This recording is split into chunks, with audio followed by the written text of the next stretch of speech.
Among the many enigmatic cultures and civilizations of the past, most are perfectly understandable and logical, yet Egypt remains silent in this regard. It doesn't answer questions. It only peers through the stone faces of gods, through faded reliefs, through the dry air of eternity that knows no time. Everything we call history crumbles here into dust and symbols. There are places where tours don't go. There are symbols that disappear from photographs. There are sarcophagi that refuse to open. Archaeologists lose their memories. Compasses spin. Sounds come from empty halls. These are not legends. They are facts, recorded, documented, and forgotten. Today we'll open 40 doors, and behind each one lies a silence that knows more than we're willing to hear. Each chapter will reveal the mysteries of Egypt that still haunt scholars around the world. Empty tomb under the Sphinx. For millennia, the Great Sphinx of Giza has remained a symbol of silence. But not everyone knows that beneath its paws lies a cavity. It was recorded in the 20th century using seismographic methods. A rectangular chamber, approximately 12 meters deep, within the bedrock. No official expedition has received permission to open it. The reason is unclear. Some claim the internal structure is unstable. Others say the traces of radiation found within leave no doubt. It is not a burial, but something else. An American team that gained access to the seismic data declared the chamber empty. And yet the instruments record a sound. It occurs every spring precisely at 4 in the morning for 1 minute.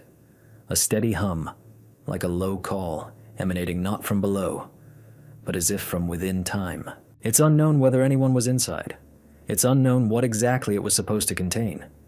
But it is known that since 1974, 3 archaeologists who stood over this site have disappeared.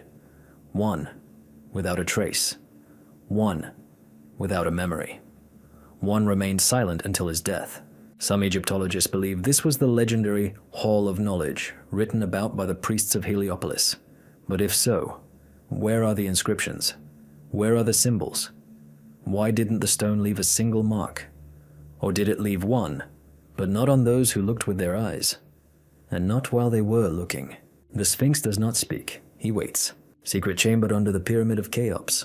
The Great Pyramid of Giza is more than just a structure. It's a system that defies understanding. Inside, it is a chamber that no tourist or satellite can see.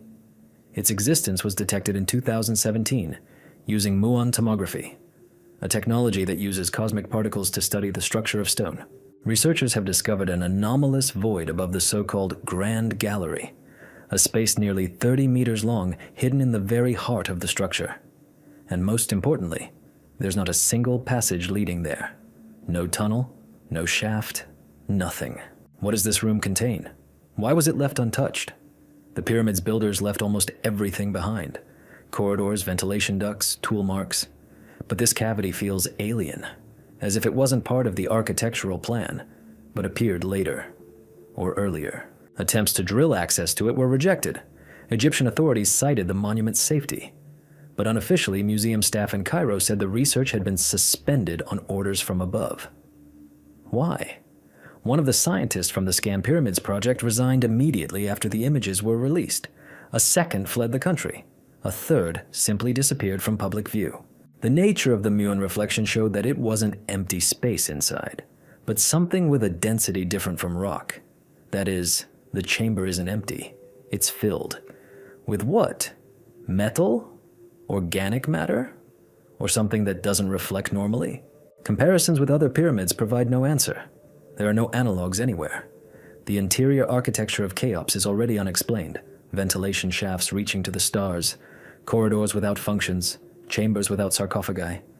And now, a sealed cavity that cannot be opened. Some independent researchers speculate that this chamber is an ancient resonator, tuned to the frequency of sound or even human thought. One engineer claimed that his instruments detected magnetic field fluctuations in the chamber. However, he was unable to replicate the experiment. Access to the equipment was blocked, and the building itself was sealed by security. This chamber exists. It's impossible to ignore. But it's also impossible to approach. It doesn't speak. It doesn't call. It doesn't pulse. And that's precisely what's most disturbing. Because the pyramid is silent only when someone inside is listening. An inscription on the wall of Osirion, written in unfamiliar symbols. The Osirion in Abydos is one of the most enigmatic structures in Egypt. It is unlike any other temple. Its foundations are below water level, its stone blocks weigh up to 100 tons, and the structures themselves seem to have fallen from another architectural era. Many Egyptologists agree. Osirian is older than the neighboring temple of Seti I, despite the official dating claiming otherwise. Everything here is out of place, but the strangest discovery was made in 1999, when the water level temporarily dropped and workers cleared the western wall. Beneath the limescale, an inscription was revealed, not hieroglyphs, not Greek, not Coptic. 32 symbols, engraved with laser-like precision. Visually, they resembled intersecting rings, curves without beginning or end, and flowing geometric shapes that couldn't be assigned to any alphabet. Scientists photographed the inscription and made copies, but the very next day, the stone began to crumble. A week later, the inscription had disappeared completely. The wall was covered in a network of cracks, and the area was flooded again. Among those who studied the photograph was Dr. Ingrid Haller, a Swiss linguist and specialist in ancient languages. She stated that the symbols do not carry phonetic meaning. They represent a structure based on symmetry and repetition. 3 groups of 10 symbols and 2 highlighted ones, the initial and final ones. But most importantly, digital analysis revealed that the distances between the symbols corresponded to a specific musical sequence. Roughly speaking, the inscription could be played. The composer commissioned for the project recreated the sound interpretation. The result is a 40-second long soundtrack containing low pulsations, subtle high-frequency vibrations, and something resembling wordless vocals. Those who listened to the recording described it as a feeling of an approaching sound that never arrived. Several people complained of headaches, 2 of déjà vu. One reported seeing symbols moving across the night sky in a dream. Not a single academic journal accepted the paper about this discovery. The musical version was deleted from the server. Dr. Haller committed suicide 6 months later. A drawing of the Osirian wall was found in her apartment, but with different symbols, as if they had changed. There were now 34 of them. Today, a photo of the inscription is kept in a private collection and is rarely published. Some are convinced it is a message left by a prehistoric civilization. Others believe it is not a message, but a mechanism. That this code is not for reading, but for activation. That the Osirian is not a tomb, not a temple, but a device connected not to the gods, but to the very fabric of space. And if one day the water level drops again, the symbols might return. But no one knows if they'll change again, or if they'll stare at us not from the wall, but from somewhere closer, much closer. A golden mask that is not in the archives, but is in old photos. In 1924, an expedition led by British archaeologist Charles Blake was excavating in the El Bahari region, near the famous temple of Hatshepsut. The excavations were difficult. Sand obscured the ancient burial sites, and every step risked damaging the fragile structures. But one discovery changed everything. At a depth of about 5 meters, an unmarked sarcophagus was discovered. Inside was a perfectly preserved female body, wearing a mask of pure gold. The mask wasn't the only unusual thing. Engraved on its forehead was a symbol not found in any known Egyptian source, a circle crossed by 2 horizontal lines. No priestly sign corresponded to it. No alphabet knew such proportions. However, the real story began later. The mask was photographed, measured, documented, and then disappeared. The day after the discovery, a sandstorm began. When the archaeologists returned, the sarcophagus was empty. No body, no mask. The official announcement was, moved to a guarded camp. But the Cairo Museum archives contain no record of the delivery. The lists of items handed over by the expedition make no mention of the mask. Charles Blake left Egypt 3 months later and never returned to the excavations. Letters sent by his assistant to London contained disturbing phrases. It continued to stare, even after it was removed. And we felt that the eyes beneath the mask were not closed. In 1981, French historian Marcel Dorguet published an article about lost artifacts. The appendix included a photograph of a woman wearing a gold mask, clearly taken in the desert. It was the very same mask, but the photo was captioned, "Anonymous image, provenance unconfirmed." 3 months later, Marcel disappeared while traveling in Egypt. Today, the mask officially no longer exists.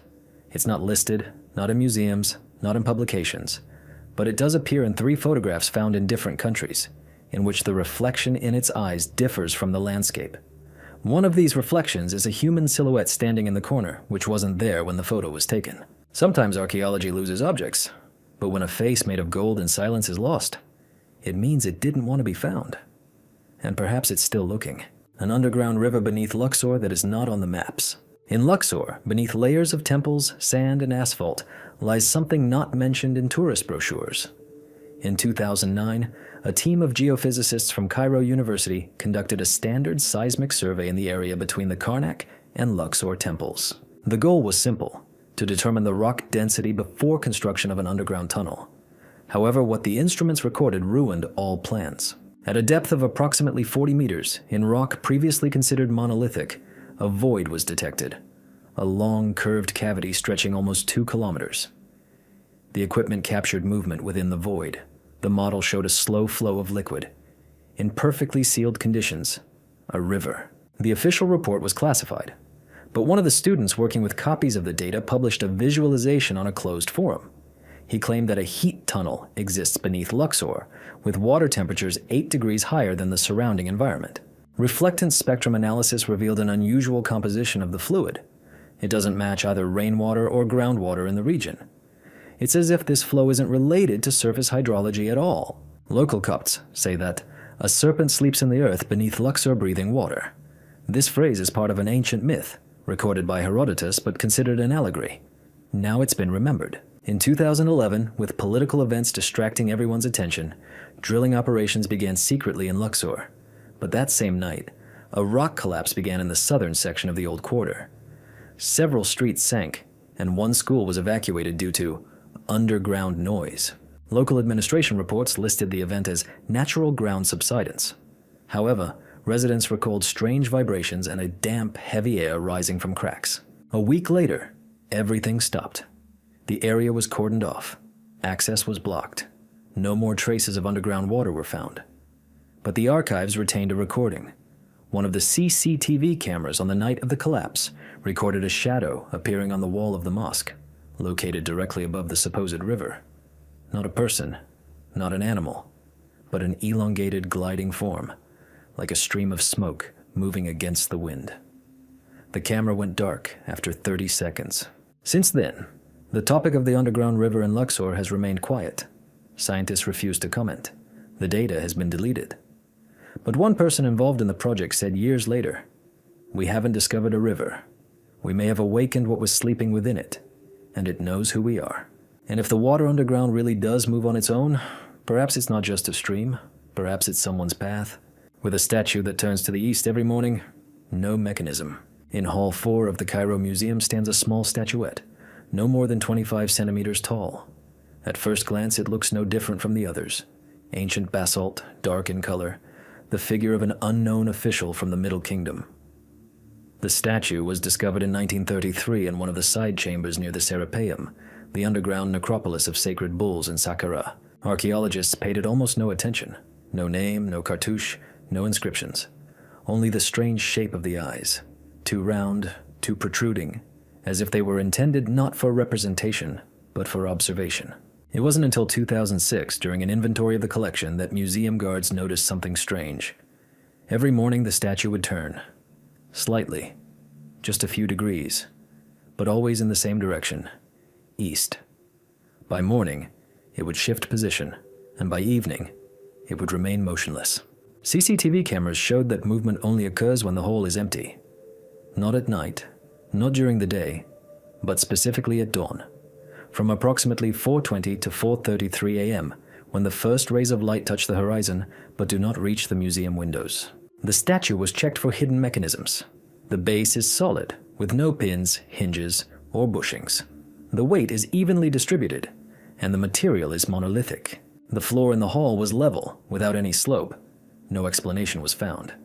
Then scientists proposed a micro-vibration theory, supposedly caused by visitors' footsteps, traffic on the street, and building vibrations. To test this, the statue was placed in an isolated capsule for 2 weeks. A sealed, shock-absorbing container, isolated from all external vibrations. The cameras recorded the same thing. At 4:21 a.m., the statue began to turn. Slowly, almost imperceptibly, but the movement was there. By 4:33 a.m., it stopped. Always precise, always the same. Following the publicity surrounding the incident, the statue was closed to the public. It was removed from the main hall, citing the need for restoration. But museum staff continue to report that those who approach it too closely later complain of ringing in the ears, nausea, and dreams featuring a stranger, a man with a smooth face and no eyes. These complaints came from different people at different times, but with the same details. In dreams, the person stands motionless, but time passes strangely, quickly, jerkily, without logic, as if it weren't a dream, but a transmission of something, glitched through noise. Some researchers claim the statue may be a signaling object, that it responds not to light, not to air movement, not to physical impact, but to something intangible. Perhaps to electromagnetic impulses emanating from deep processes within the earth, or perhaps to the activity of the pyramidal grid itself, as the ancients described it. But there's a more sinister hypothesis.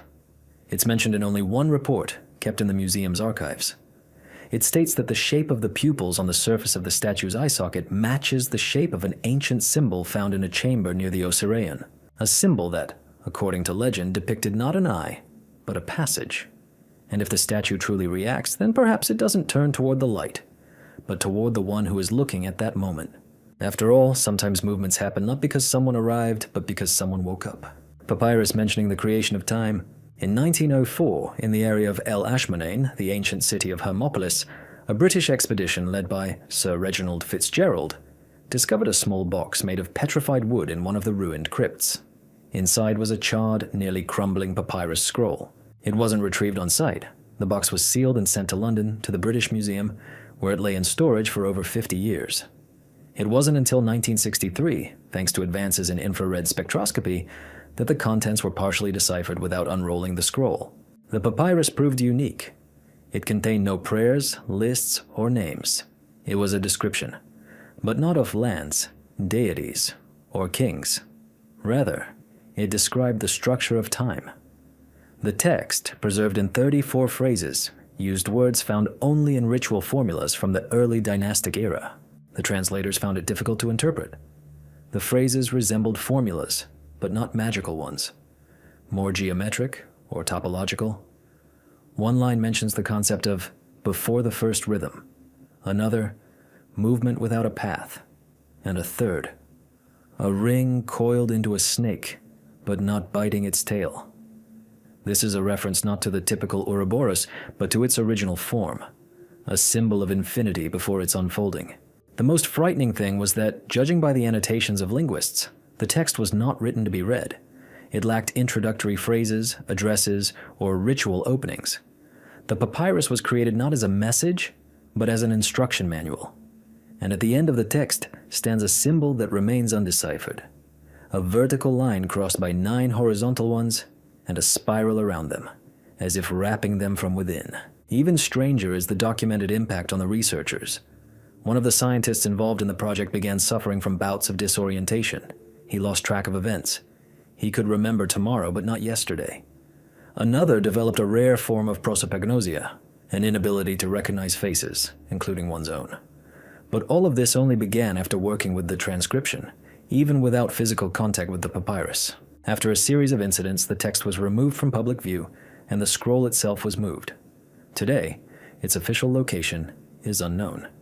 The museum holds an empty box with a sign that reads, "Item temporarily undergoing restoration."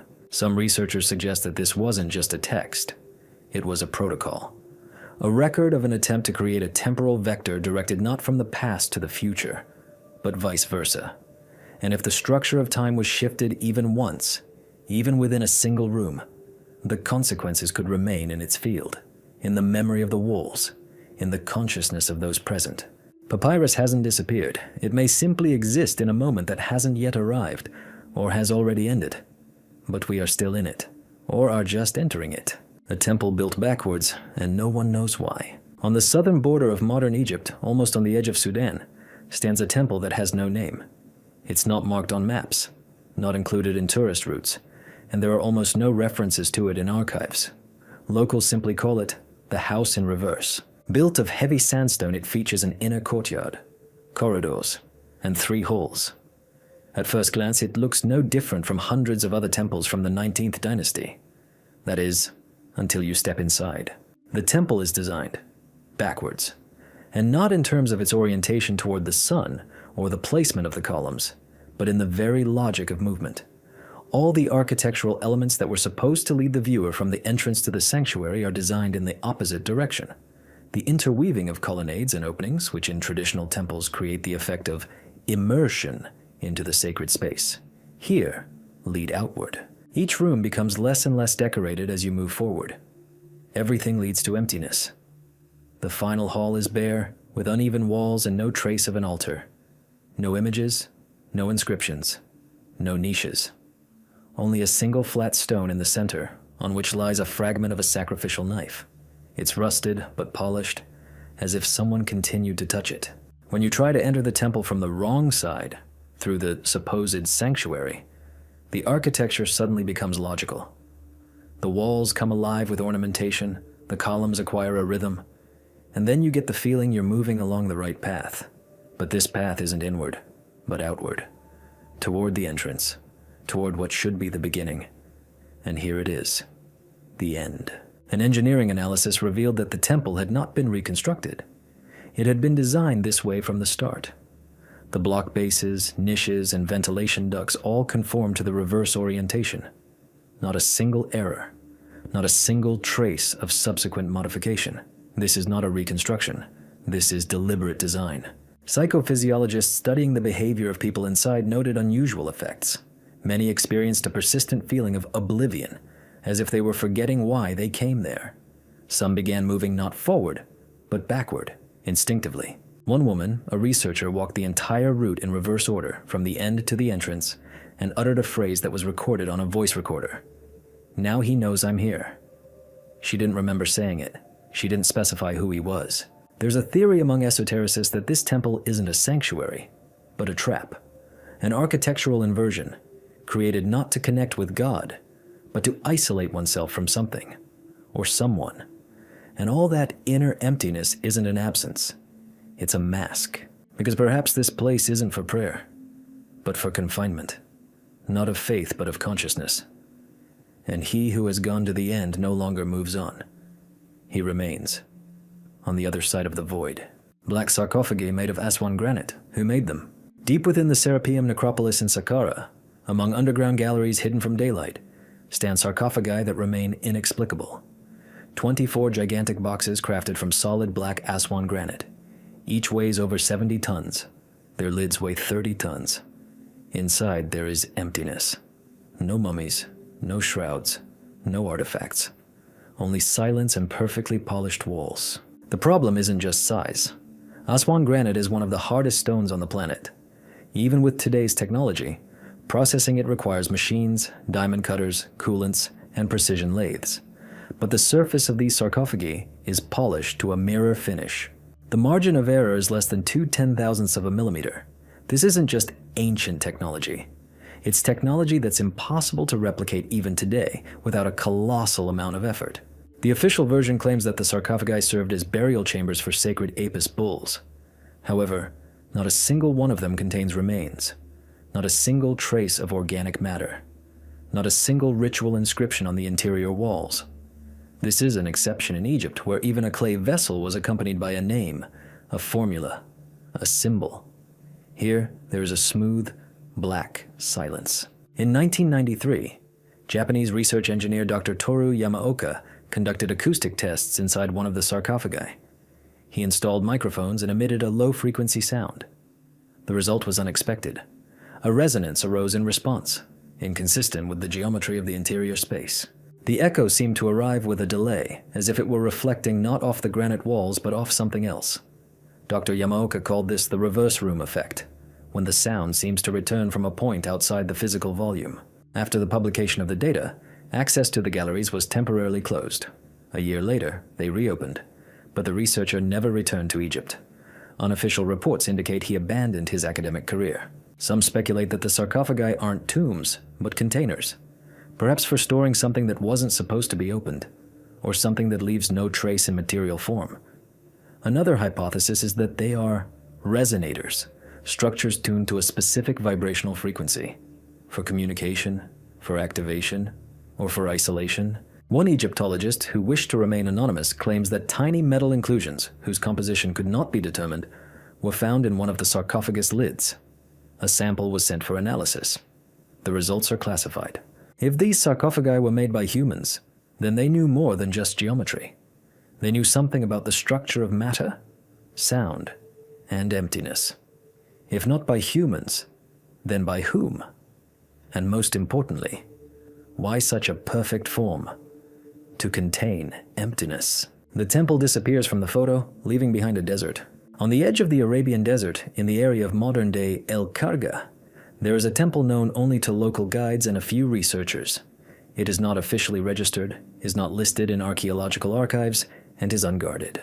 Built of sandstone, it's partially destroyed, but still stands. Above the entrance is a faded inscription. Inside are 4 columns and a stone basin with a crack filled with black sand. The air inside is heavy, viscous, as if motionless.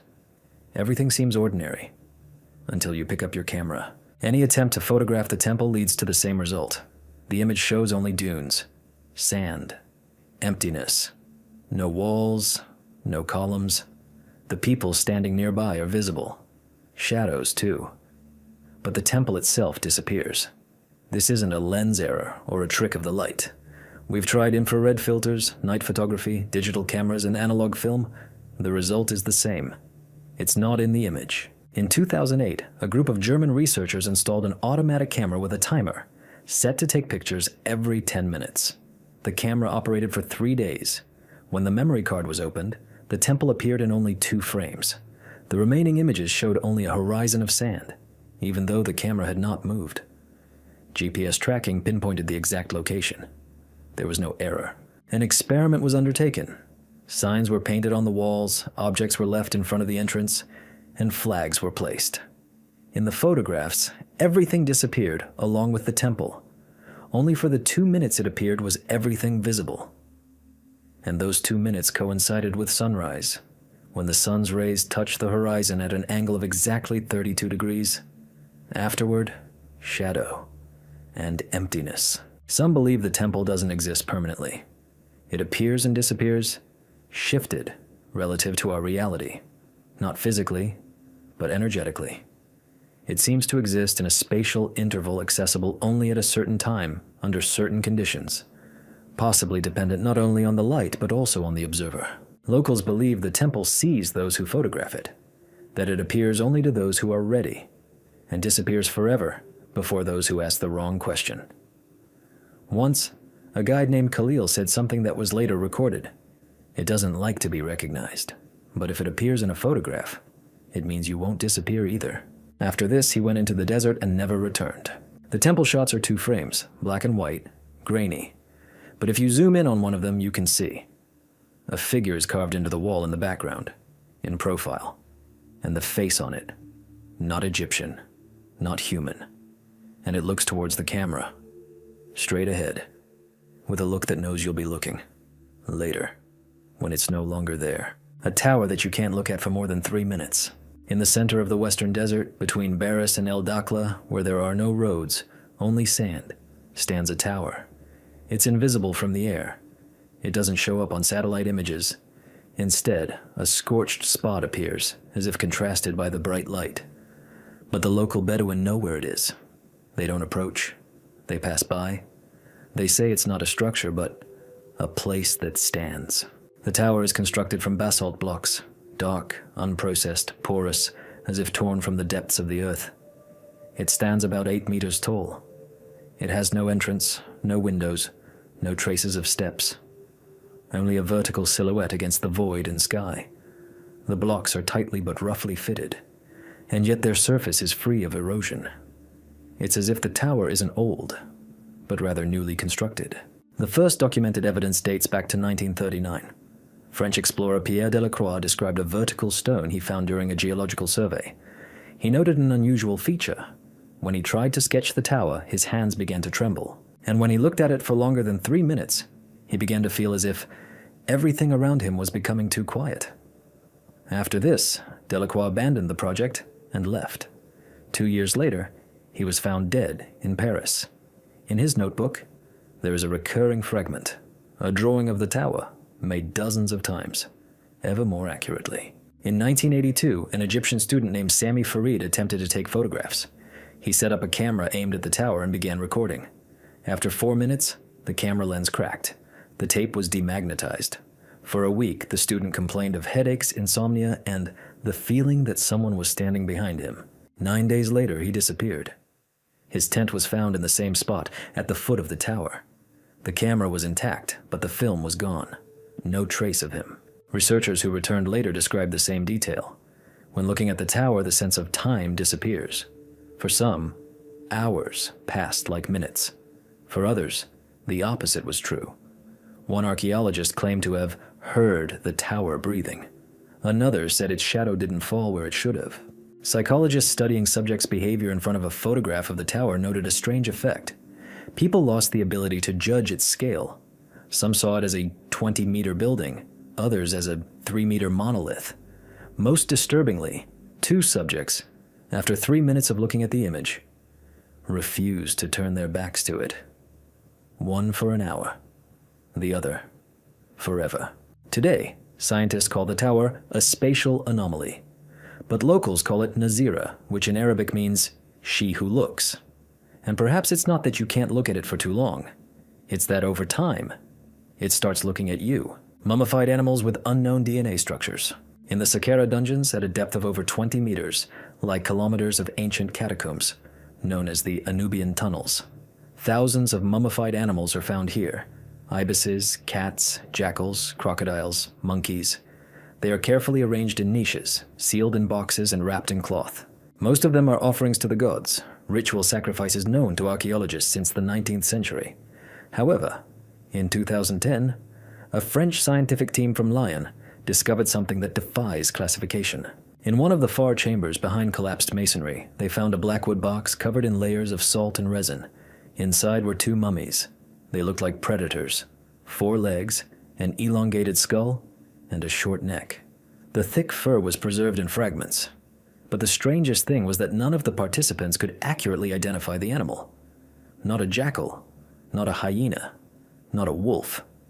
The legs were too long, the claws curved at an unnatural angle, and the skull seemed flattened from the side, with a forked eye socket.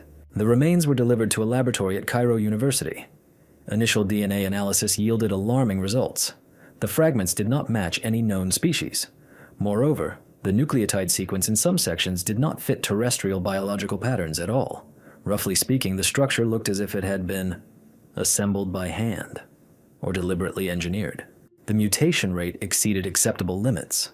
One biologist suggested it was the result of deep-seated radiation, but not the slightest background radiation was detected in the tunnels. Others proposed the theory of a lost subspecies. However, the resemblance to several terrestrial animals was fragmentary, as if these creatures were copies assembled from memory or from an image. X-rays revealed that the mummy's bones were hollow, but not like those of birds. Their internal structure resembled a honeycomb. Furthermore, a dense metallic thread was discovered in the spinal region, running the length of the body. It was not oxidized. It was not magnetic. It defied analysis. Until now. Following these discoveries, the objects were transferred to the museum's closed collection. Access to them is restricted. References to the find were removed from public records. The team's report was never published. Several expedition members withdrew from further work. One of them, in a private conversation, said only, "They're not from here." Or they were. The first. The question remains. If the ancient Egyptians mummified these creatures, it means they knew them. Did they revere them, fear them, or did they contain them? Because if they once existed here, that's one thing. But if they were brought from somewhere, then the tunnel isn't just a tomb. It's a cage. And the question isn't who put them there. The question is whether we've opened it again. The star map on the ceiling of the Temple of Hathor. Where does it come from?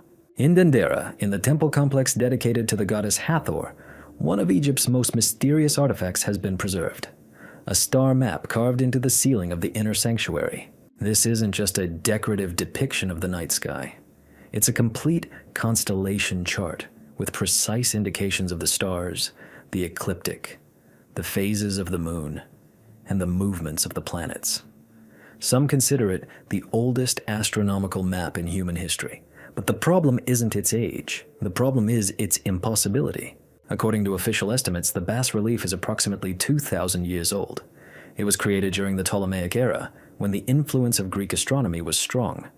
However, a 1994 study by a group of astrophysicists from the University of Toulouse showed that the map depicts the position of the stars more than 10,000 years before Christ, around 10,450 BCE.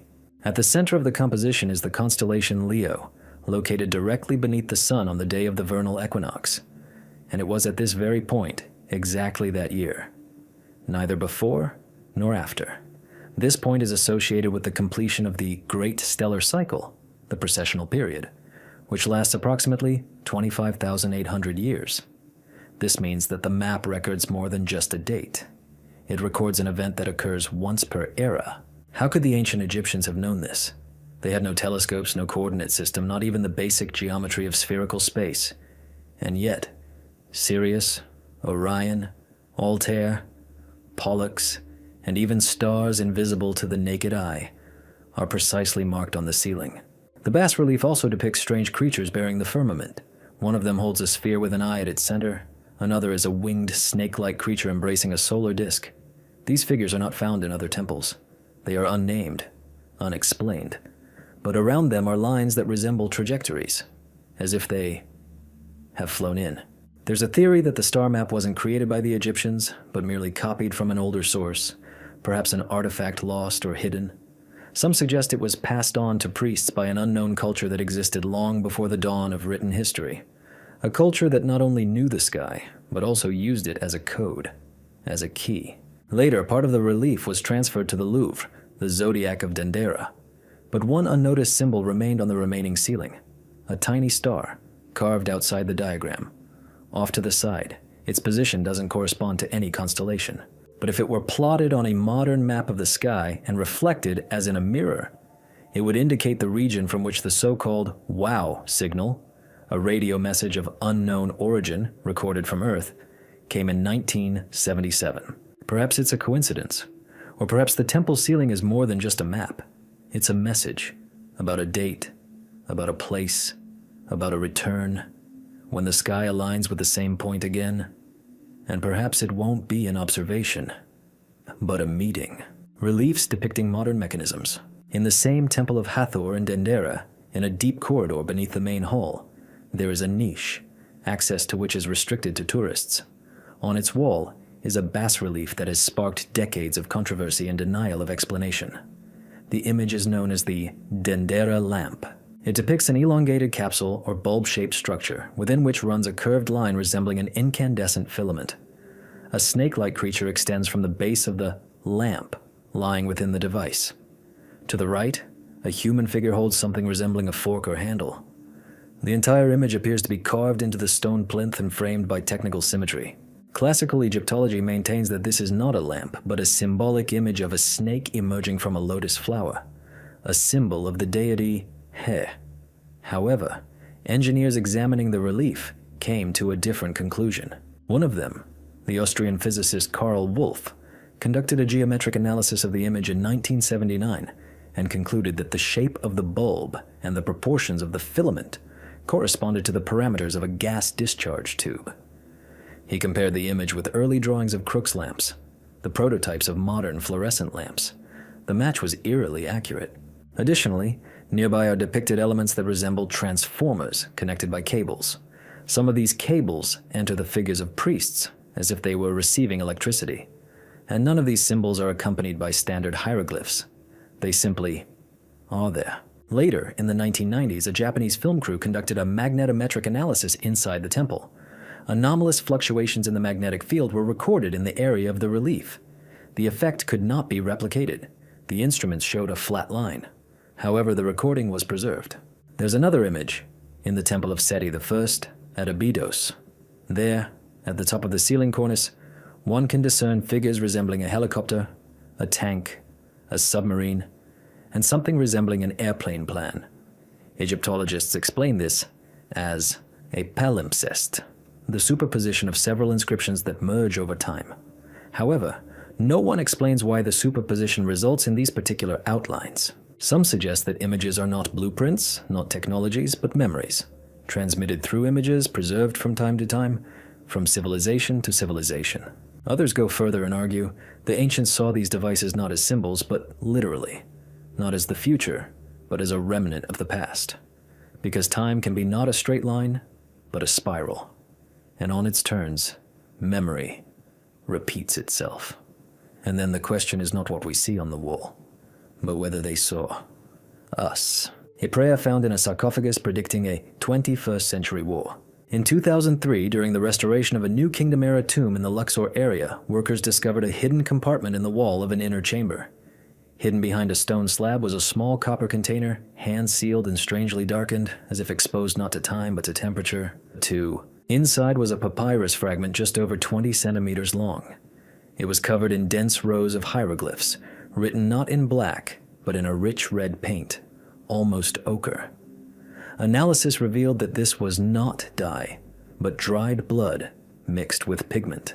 The text turned out to be neither a funerary formula nor an excerpt from the Book of the Dead. It was a prayer, but its structure differed from classical texts. There was no appeal to a god or a pharaoh. There was no description of the journey beyond the grave. The text mentioned events set in a time significantly beyond the era in which it was written. The most striking phrase is the one that states, "When 33 times 40 moons have passed, the fire of man will rise above the two towers, and then the countdown to the desert of ashes will begin." The decipherment yielded a precise value, 1,320 lunar months, which is approximately 110 years. Since the tomb's owner died around 1901 BC, this date pointed to the 21st century. Some researchers have linked this passage to the events of September 11, 2001. The mention of two towers, fire, and the subsequent period of desert of ashes is perceived as a description of the global conflict engulfing the Middle East and its aftermath. Another passage speaks of a bird of iron bringing fear, and of children of the West covering their faces in a house of sand. These words are remarkably similar to modern military realities: airstrikes, protective masks, conflicts in desert regions. But all of this is recorded within the structure of ancient Egyptian poetics, as part of a ritual sequence, as if the author were not describing it but memorizing it. The papyrus was transferred to a restricted section of the Egyptian Museum. The scholarly publication was published in a limited edition and was withdrawn 3 weeks later. One of the linguists involved in deciphering it claimed that the prayer was not a request, but a warning. She wasn't asking for protection, but rather recording the course of the future. The style of the text suggested that this wasn't a prophecy, but a repetition, a cycle that had already occurred before. Later, during a second infrared scan of the sarcophagus, additional symbols were discovered on the inside of the lid.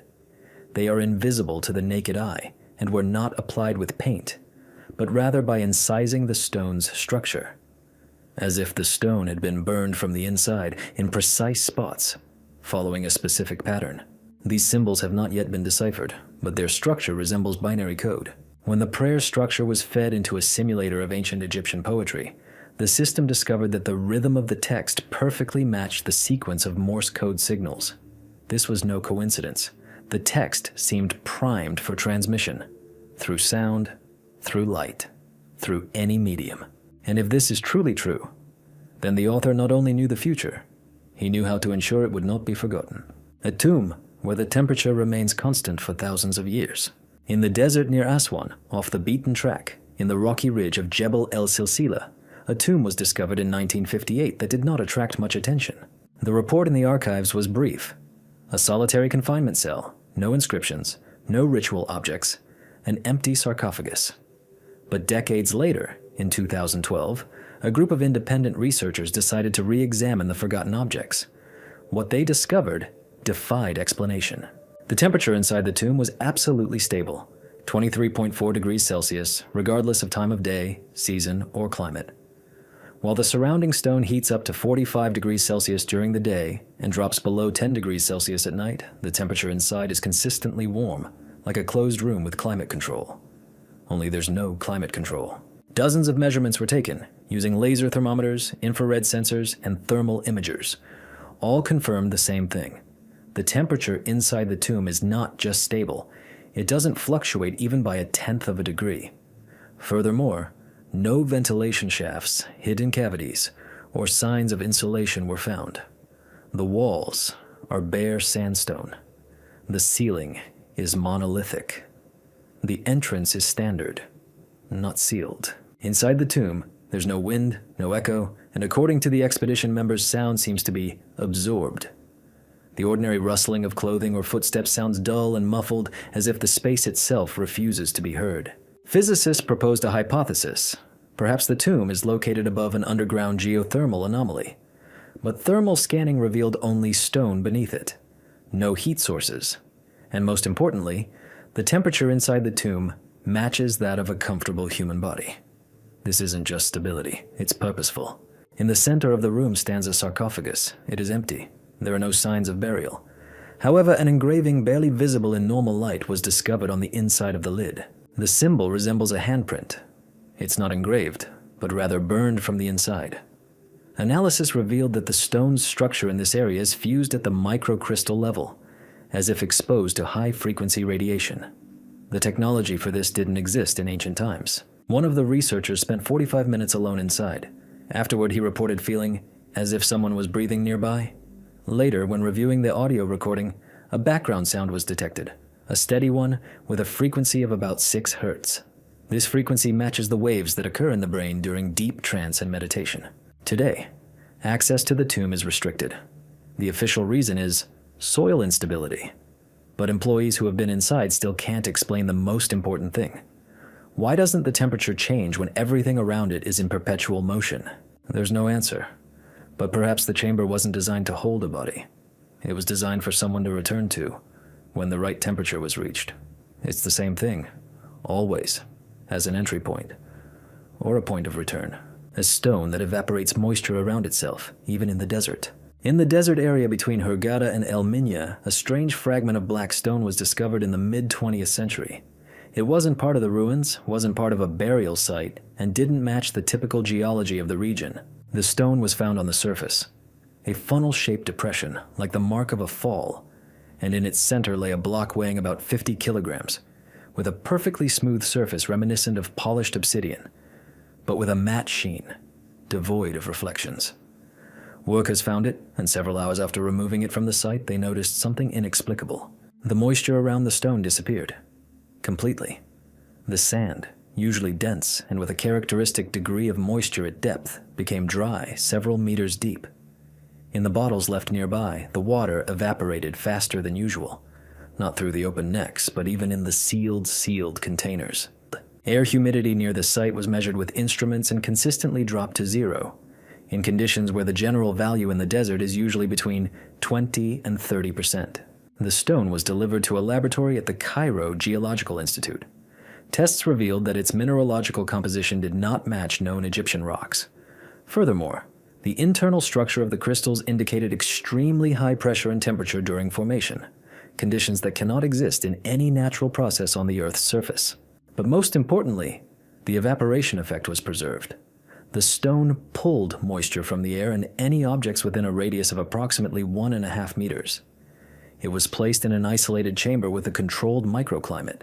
After 8 hours, the humidity inside dropped to absolute 0. At the same time, irregularities in the instrument behavior began to be detected. Clocks became out of sync, digital displays flickered, and the temperature fluctuated despite the absence of external influences. The stone was later sent to Europe, according to unofficial reports, to CERN. Since then, it has not been reported in any scientific publications. Only the journal of one technician from the Egyptian laboratory remains. In it, in addition to his measurements, he wrote, "When you're near it for a long time, your tongue starts to dry out, as if there's not enough saliva, and your eyes feel like dust, even if you close them." Another entry contains a disturbing remark.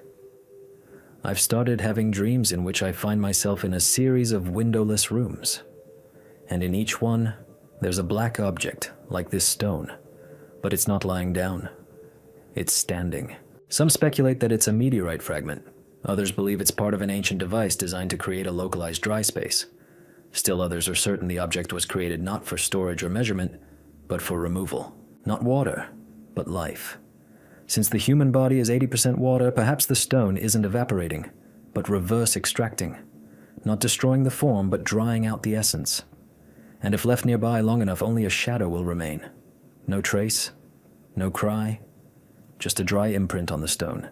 An inverted hieroglyph in the heart of the Valley of the Kings. One of the little-known tombs in the Valley of the Kings, designated KB32, contains a tomb long considered unfinished. Its architecture differs from most royal burials. The corridor slopes upward at an angle rather than downward. The chambers are arranged crosswise rather than in a row, and the walls are virtually devoid of paintings. Almost. Except for one. In the far room, a single hieroglyph is carved into a smooth wall. It seems to hang in the void, without text, without context, without a frame. It's the jet symbol, a pillar signifying stability, eternity, the persistence of time. But it's inverted. Not mirrored, as was sometimes done in magical formulas. Specifically, it's geometrically inverted, upside down. This variant has never been encountered before. Egyptian tradition strictly adhered to the direction of writing. Any deviation had either a sacred or ritual purpose. But here there is no formula. One symbol, in the void, inverted. It was discovered back in the 1930s but couldn't be explained. Archaeologists assumed it was a mistake. But upon closer inspection it became clear. The symbol was carefully carved, deeply, with perfect lines. An error was impossible. Later, Egyptologist Martin Reimer theorized that this wasn't an accident, but a deliberate change in meaning. When inverted, the jet symbol could represent not stability, but its destruction. Not eternity, but the interruption of time. He linked this to the tomb's architecture, which violates classical planning principles, and to the fact that no sarcophagus, mummy, or grave goods were found within, only this sign. As if the entire structure were not a tomb, but a portal, a place where time was meant to be stopped, or reversed. In 2008, a research team installed sensitive accelerometers and magnetometers in the chamber. For 2 weeks, stable fluctuations in the magnetic field were recorded, as if the space in the chamber were breathing. One day, the instruments detected a surge when a beam of sunlight penetrated a crack in the ceiling and hit the wall. The beam lasted less than 5 minutes, but when it hit the hieroglyph, the field disappeared. It then returned. Today, the tomb is closed to visitors. Unofficially, it's closed due to the risk of collapse. But employees who worked inside have reported that, after spending long periods in the chamber, time begins to falter. Clocks stop, footsteps sound delayed, and breathing seems to have a different rhythm. One person described the sensation. You're moving, but the world around you is standing still. Or conversely, you're frozen, but everything moves on. This hieroglyph is perhaps the only one in Egypt that doesn't convey meaning, but rather cancels it. It doesn't speak of eternity. It erases it. The shadow of the obelisk points not to the north, but to the void. On a plateau near ancient Heliopolis, once the main center of the solar cult of Ra, stands a lone obelisk. It's damaged, broken off near the top, but still rises nearly 15 meters, sunk vertically into the ground. Its age is estimated at more than 3,500 years. But despite its destruction, it possesses a peculiarity that no one can explain. Its shadow defies the laws of astronomy. The first to notice this was surveying engineer Elias Nasser in 1991. While taking measurements, he noticed that at midday, the obelisk's shadow deviated from true north not by the expected few degrees, but by almost 40. It pointed not toward the Earth's magnetic field, not along the axis of rotation, not toward the sun. It pointed into nothingness, where, by all calculations, there was nothing. On-site testing of the compasses revealed stable operation. Astronomical instruments showed no anomalies. However, if you track the shadow over days and seasons, it doesn't follow an arc, as happens with any vertical object. Its trajectory is compressed, twisted, and blurred on certain days, especially on the vernal equinox. Then the shadow wanders for several minutes, as if unable to find a stable projection. In 2005, a group of Belgian scientists installed a laser projector to record the direction of a shadow with maximum precision. The result was paradoxical. The beam didn't exactly line up with the shadow. The difference was several centimeters, and it changed every second, as if the shadow itself were pulsating, living a life of its own. Later, the researchers tried to trace the shadow line in a digital model. It crossed the desert, passed over rocky ridges, and eventually reached an unmarked point in the Nubian desert. There was nothing there. No buildings, no archaeological sites, no natural anomalies. Only sand. But infrared imaging revealed a deep cavity beneath the surface. It had an unknown shape and was surrounded by a dense layer of rock. No excavations were conducted there. No researchers ever reached the site. They either abandoned it or never returned. On the surface of the obelisk at its base is an inscription partially erased which translates as, "Follow that which leaves no trace." Egyptologists believe this is a poetic image. However, physicists who have studied the phenomenon believe otherwise. If the shadow doesn't point north, doesn't follow the sun, and doesn't match the object's geometry, it's not being created by light, but by another source, perhaps a gravitational distortion, or a field we can't see. The obelisk doesn't just cast a shadow. It's connected to a point outside our space, and the shadow isn't a projection. It's a pointer, to a place where there is no time, no light, no matter, only a direction. And one day, perhaps, someone will follow it to its end. A jade-walled chamber beneath the Temple of Karnak. In 2001, during restoration work in the eastern part of the Karnak temple complex, a team of engineers noticed an unusual depression beneath one of the slabs. Beneath a layer of limestone lay a completely sealed cavity. When the workers removed the slabs, they discovered a descent, a narrow shaft-like passage descending approximately 6 meters. Below was an irregularly oval-shaped chamber, not visible on any plans. It was the walls of this chamber that were the source of shock. They were lined with slabs of jade, neither decorated nor inlaid, but completely covered with smooth, tightly fitted layers of green, translucent stone. Each plate was no more than 3 centimeters thick, but they formed a continuous covering from floor to ceiling. Jade was not used as a building material in Egypt, and no similar structure had been discovered before. The seams between the plates were no thicker than a hair. The adhesive, if present, defied analysis. It didn't react to acids, didn't melt, and didn't evaporate when heated to 800 degrees Celsius. But even stranger was the air itself in the chamber. It was cold. At a depth where heat would normally be detected, the temperature was exactly 15 degrees. Furthermore, the sensors detected a slight vibration in the walls, barely perceptible, about 1 vibration per second. The stone walls seemed to pulse. Sound within was muffled. Voices echoed as if reflected from a space deeper than the chamber's dimensions allowed. There was a pedestal on the floor, smooth, gray, and of unidentifiable composition. On it was a trace of an object, a circular imprint with a hollow in the center, as if a ball had lain there. But the object itself was missing. 3 days after the opening, the room was closed again. The official explanation was structural instability. Excavation documents are classified. Several people working on the site later complained of constant ringing in the ears, headaches, and a feeling of dense silence.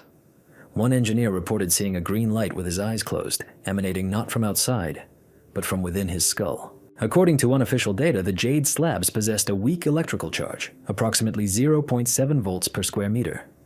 This is negligible, but impossible for a stone. Some believe the room was neither a sanctuary nor a tomb. It was an insulator, not for storage, but for suppression. The structure, creating an effect of silence and cold, seemed to dampen not sound or heat, but presence itself. Today the entrance is sealed. A phrase, untranslated in official catalogs, is engraved on the slabs. Loosely translated, it reads, "One must not be heard inside." This isn't a warning, it's a requirement, a scar on a mummy that matches a wound on a living person.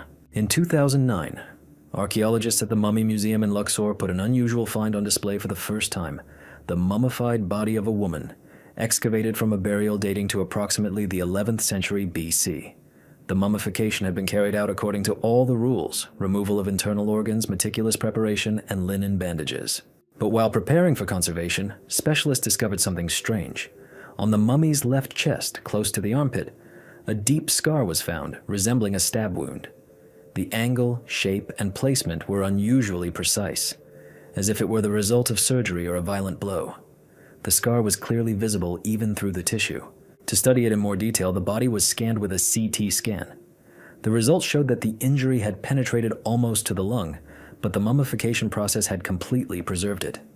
The injury was not post-mortem. The bones around the wound showed initial signs of healing. This meant the woman had survived the blow, lived for some time, and then died. 2 weeks after the mummy was placed on display in the permanent exhibition hall, an event occurred that shocked the scientific community. One of the museum's security guards, a 28-year-old man, was hospitalized with suspected internal bleeding. After an examination, it turned out he had an almost identical wound, a stab wound in the same area, at the same angle, but there was no external impact, no scar, no cut. The doctor described it as damage from within, as if something had passed through the tissue and stopped. The security guard survived, but after being discharged, he refused to return to work. He claimed that he felt pain in his sleep and then woke up with the sensation of someone lying next to him, breathing in sync. These statements were not recorded in the medical reports, but colleagues said he truly wasn't the same. A month later, he left the city. Later, upon re-examination of the mummy, it was discovered that the tissue at the site of the scar had darkened. There was no mold or contamination, only a darkening, as if the skin itself was still reacting. Comparisons with other mummies revealed no similarities. Some Egyptologists believe the scar is a marker of ritual purpose. This woman may have been a priestess involved in a practice involving pain transference. Those who touched her came into contact with something that retained not only the form, but also the memory of the body. It's not a curse. It's not a hoax. It's a preserved structure of pain, seeking a form to re-emerge. Perhaps the mummy doesn't simply preserve the body. It continues to remember. And perhaps sometimes it shares what it remembers. Without warning, a sand lens through which only one temple is visible. In the northern desert between El Fayum and Bahariya, researchers discovered a phenomenon that is still referred to in scientific publications as an optical anomaly without a physical substrate. Under normal conditions, it is an unremarkable dune, elongated, gently sloping, with fine, shiny sand. But at a certain time of day, closer to sunset, when the sun touches the horizon at an angle of about 25 degrees, the dune begins to shimmer, and an image appears. From the center of the sand, as if through a thick layer of transparent glass, a clear silhouette emerges. A temple consisting of 4 columns, a triangular pediment, and a domed roof. It's intangible, impossible to get closer, impossible to photograph. Cameras see only sand, but the eye sees it, clearly 3-dimensionally without distortion. Attempts to approach the site of the manifestation lead to disorientation. People begin to get lost within short distances, losing their bearings. Moving toward the image becomes impossible. It seems to slip away. But if they move the required distance, about 45 meters, it reappears, always from the same angle, and only for 8 minutes a day. The first to document the anomaly was Egyptian physicist Amir Khaled. He spent 3 days at the site attempting to measure temperature and humidity fluctuations. Everything pointed to a mirage effect. However, the air temperature during this period did not maintain the required gradient. Moreover, mirages are always distorted, doubled, and fluctuating. Here, there was complete stability. At the same time, archival images from reconnaissance satellites were studied. One of them, taken in 1976, captured a faint reflection, the outline of a structure precisely matching the contours of the temple. However, all subsequent images show the reflection as empty. One of the expedition members described the state that arises during observation, a feeling as if one's vision is clung to the image, as if the eye cannot look away. And after a few minutes, a strange state of calm sets in, muffled, without anxiety, but with the sensation of being heard, not seen, not felt, but heard. Some speculate that this isn't a mirage, but rather the effect of a sand lens, a natural structure capable of refracting light in a specific way. However, this would require ideal conditions that coincide daily, which is virtually impossible. Another hypothesis: the temple is not projected, but preserved, like a hologram, recorded within the very structure of the sand, like a memory of space, an imprint of ancient light, captured not on film, but in matter. If this is true, then the temple itself may no longer exist, or not yet. But it once existed, at a certain point in time, and every evening it tries to be seen again, only from one place, only with one glance, like a message that can be read, but only when you stop and realize you're looking not at a mirage, but out a window, at a different time. The Book of the Dead, found in 3 different places, with different endings. The Egyptian Museum in Cairo holds a scroll over 60 meters long, one of the most complete versions of the Book of the Dead, the sacred text that accompanies the soul of the deceased into the afterlife. It was discovered in 1936 in the tomb of the scribe Intef. The scroll is unique. The calligraphy is impeccable. The illustrations are vibrant. The structure is complete. But most striking is the ending. Instead of the traditional scene of the weighing of the heart and admission to the fields of Yalu, the scroll ends with the phrase, "And he awoke." There's no description of a trial, no afterlife, simply an awakening, as if everything that came before was a dream or an illusion. At first, this was thought to be a scribal error or the result of missing fragments. But 20 years later, a second scroll was found in a temple in Abydos, almost identical in content, design, and even size. The difference, again, was in the ending. Where the end should have been, the phrase "it was returned" appeared. Beyond it, there was absolute emptiness. No text, no lines, as if the scribe had deliberately left the end blank. And in 2008, a third copy was found in the Tept Yunus region, virtually identical to the previous ones. However, its ending contained a disturbing formulation, and he remembered that he was not alone. Next came symbols not found in any other source. Deciphering them is difficult. They correspond neither to classical hieroglyphs nor to demotic. According to one theory, they are not alphabetic, but numerical, like a sequence of coordinates or timestamps. 3 books, the same path, different endings, as if the same person had undergone a ritual 3 times, and each time awakened in a new state. The usual explanation is that the text was rewritten to order. But the structure of the books contradicts this theory. They were written by the same hand, in the same style, with the same rhythm.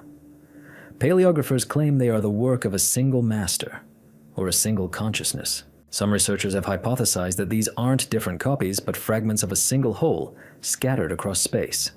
That each version is a layer, and together they form not a story of an afterlife, but a mechanism. A code in which different endings create not a choice, but a cycle. Today, the scrolls are kept separately, but everyone who has studied them simultaneously notes one thing. When reading the final lines, one feels as if someone is watching, not the text, but the reader. And at that moment, a strange tension arises, as if the ending of the book hasn't been written because it's waiting for you to finish reading and decide whether to wake up or be brought back, or remember that you're not alone, and that someone has already read it before you and made a choice. From the steps that lead down, but you can't go down them twice.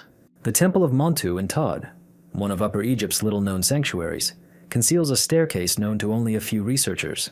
It lies behind the inner altar, behind a hingeless door that can only be opened from the inside. The steps, carved directly into the limestone, are narrow, without railings, and covered in time-polished stone.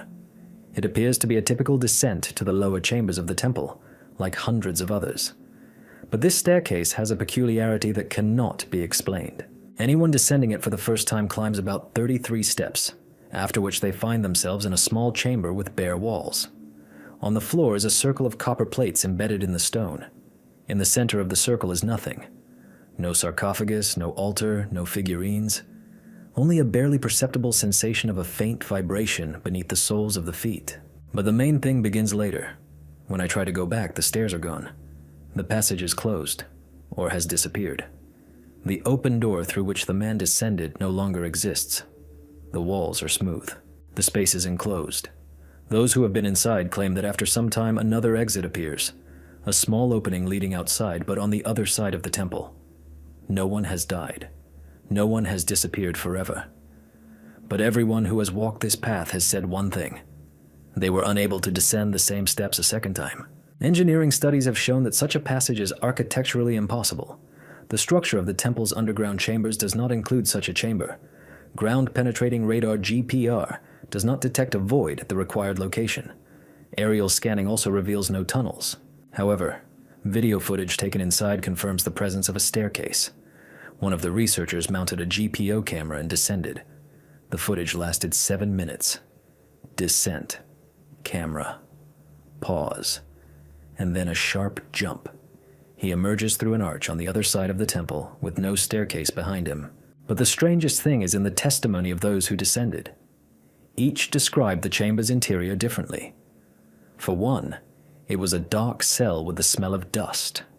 For another, it was a brightly lit room with reflective walls. One said he saw symbols on the floor.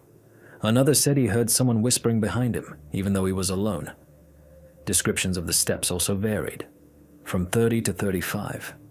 The angle, from 40 to 60 degrees. The descent time, from 3 to 15 minutes. This staircase is probably not an object in the usual sense. It is an event, a transition that exists only once for each person. After that, it no longer opens. Not because it disappears, but because it has already been used, like a door that closes not from the outside, but from within you. To Arthur, in which there is no name, only emptiness and line. In the temple of Ramses II at Abu Simbel, among the meticulously carved reliefs glorifying the king as the embodiment of divine will, there is one element long ignored by archaeologists. It is located on the side wall of the inner gallery, between scenes of the offering of gifts and the triumph over the Hittites. Where the pharaoh's name is usually carved within an oval frame, a cartouche, an unusual symbol has been discovered. There's nothing inside the oval. No hieroglyphs, no symbols, no decorative lines. Just a horizontal line, short and thin, like a stray stroke or an underprint. But the stone is polished, and the line is carved with the same skill as everything else. It wasn't added later. It's original. In Egyptian tradition, a cartouche is a sacred frame for a name, enclosing the essence of a ruler's personality and immortality. An empty cartouche is impossible. Even in cursed or erased names, a trace always remains. A fragment, a mistake, a sign of deletion. Here, however, there is complete emptiness, a line without beginning or end, like a dash without context, like a pause written in stone. It was first studied by the German Egyptologist Franz Dirk in 1947. He proposed that it was a blank for a name that was never completed. However, analysis of the surface traces revealed that the cartouche was carved simultaneously with the rest of the wall elements. There was no mistake. Dirk later changed his mind. In private letters, he referred to this symbol as a silent name. In 2006, archaeologists conducted a microscan of the surface. It was discovered that, at the molecular level, the stone's structure differed in the area of the line. It was as if high temperature or radiation had been applied to this spot, in a pinpoint, straight line. The area of the stone in this area was less dense, almost porous. This wasn't a decorative line. It was the result of a process unknown to us. Some suggest it's not a name, but a designation of absence. Not of something that didn't exist, but of something that can't be named. Ancient Egyptian mythology has the concept of the name that cannot be spoken, a name whose knowledge confers power. But if it's carved, it can already be recognized. Therefore, it can't be shown, even in the form of symbols. Then the cartouche with the line isn't a mistake. It's a defense, or a mask, or an attempt to capture not the name, but its absence as an essence. Today, tourists pass by this sign without noticing it. It's unremarkable, but museum staff say compasses tremble near it, cameras don't focus, and audio recordings made in this corner reveal a steady, barely audible squeak at a frequency of 22 hertz. It's not a name. It's a signal, set in stone, in a single line, as if someone once wanted to be named, but changed their mind and remained in silence. A drum that produces sound without being struck, found in the Temple of Set. In the ancient Temple of Set at Abydos, among the reliefs, columns, and shrines, lies a closed gallery, rarely accessible even to scholars. In 1998, during restoration work, a strange object was discovered there. A cylindrical structure of dark wood covered in leather. It resembled a drum, though its shape was closer to a vertical capsule with a rounded top. It was about 80 centimeters high and about 40 in diameter. Its surface was unadorned, but with pitted markings as if from claws. Not a single hieroglyph was present. The object lay in a niche beneath the altar, covered in layers of sand and dust. There were no accompanying artifacts, only a stone with the inscription, "It sounds when it is heard." This inscription was long considered a metaphor or a joke by an ancient master, until the object began to be studied. The researchers set it up in a special lab and hooked it up to microphones. For the first 24 hours, there was silence. But on the 48th hour, one of the engineers heard a dull hum, barely audible, low, like air vibration. The recording showed a steady pulsation at 6-second intervals. No one had touched the drum. It didn't vibrate physically, but the sound was there, faint, but steady. It was noted that the sound only occurred when a person was present in the room. Cameras left alone recorded nothing. But if an observer was nearby, a rhythm emerged. Its frequency matched the beta rhythms of the brain during a state of concentration. And most importantly, the sound varied among different people. Some heard thumps, others a pulse, and still others a whisper, similar to breathing. During one session, when the researcher was nearby for over 2 hours, the sound intensified. It became multi-layered, like a drum roll, then like footsteps. The man left the room and refused to return. In his report, he wrote, "It's not a sound, it's a reverse wave. It doesn't go out, it goes in." A medical examination revealed that his pulse rate coincided with the sound's intervals during the experiment. It was later hypothesized that the drum is a resonator activated not by touch, but by consciousness. The structure responds to attention, as if used not to produce rhythm, but to register presence. Not the listener, but the observer from within. The object is currently kept in an isolated chamber, but once a year, it is placed in the museum's open hall, on the day of the autumnal equinox.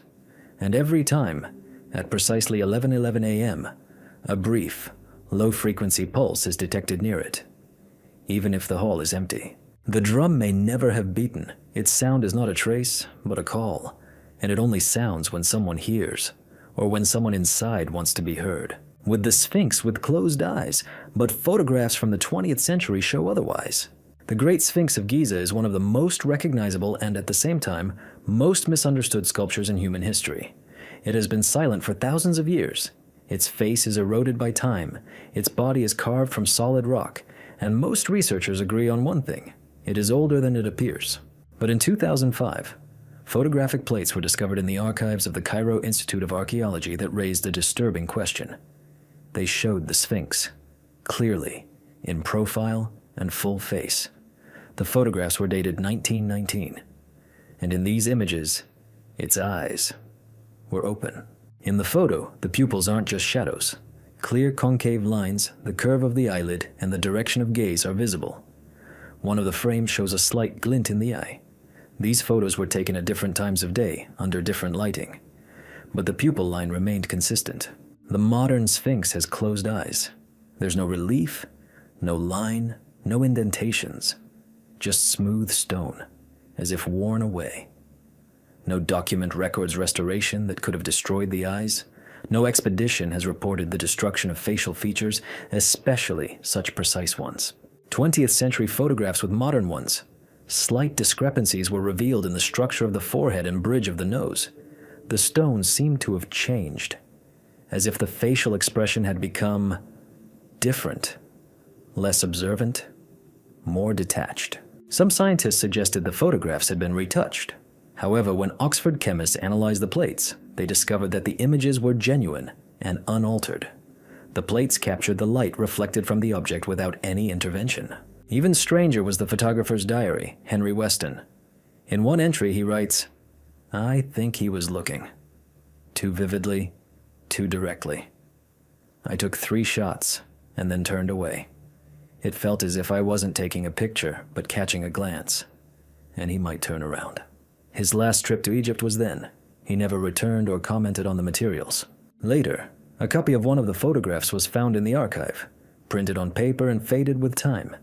If you hold it up to the light, the line of the eye is still visible, but at a certain angle, it disappears, as if it only appears at the moment of capture, only when you look at it. Some believe the Sphinx watches only when no one is watching, that its gaze isn't carved but dormant, or hidden for the time being, and that its eyes aren't artistic details, but mechanisms.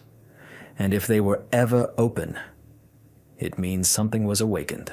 Perhaps that's why they're closed now, not by time, not by the wind, but on purpose, to avoid looking again, or to avoid being seen. an amulet that causes the same dream in all owners.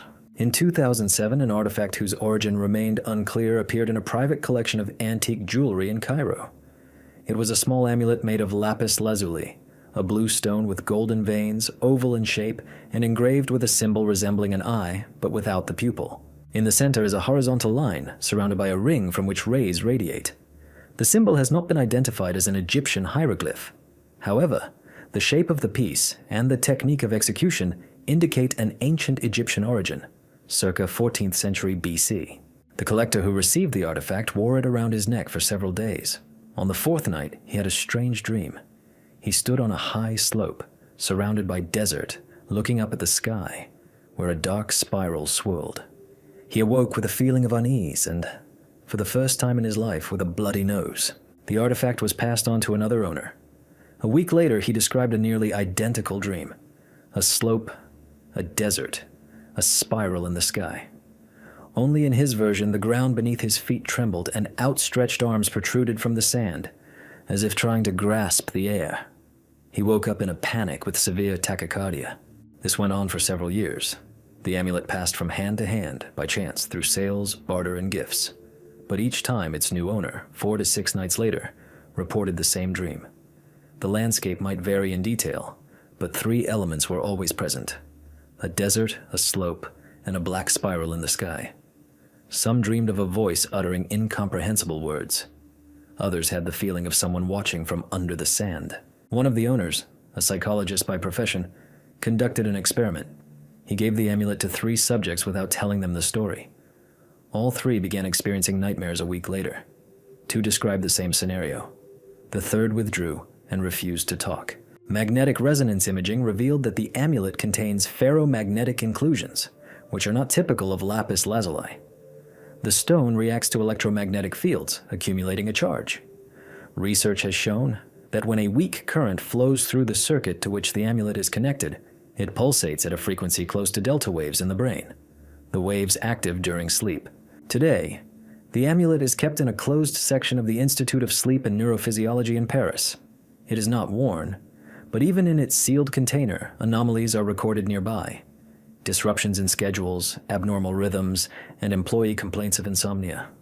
One security guard, unaware of its contents, wrote in a report, "I didn't sleep all night. I kept feeling like I was dreaming of a slope and standing on it while someone below counted slowly, out loud."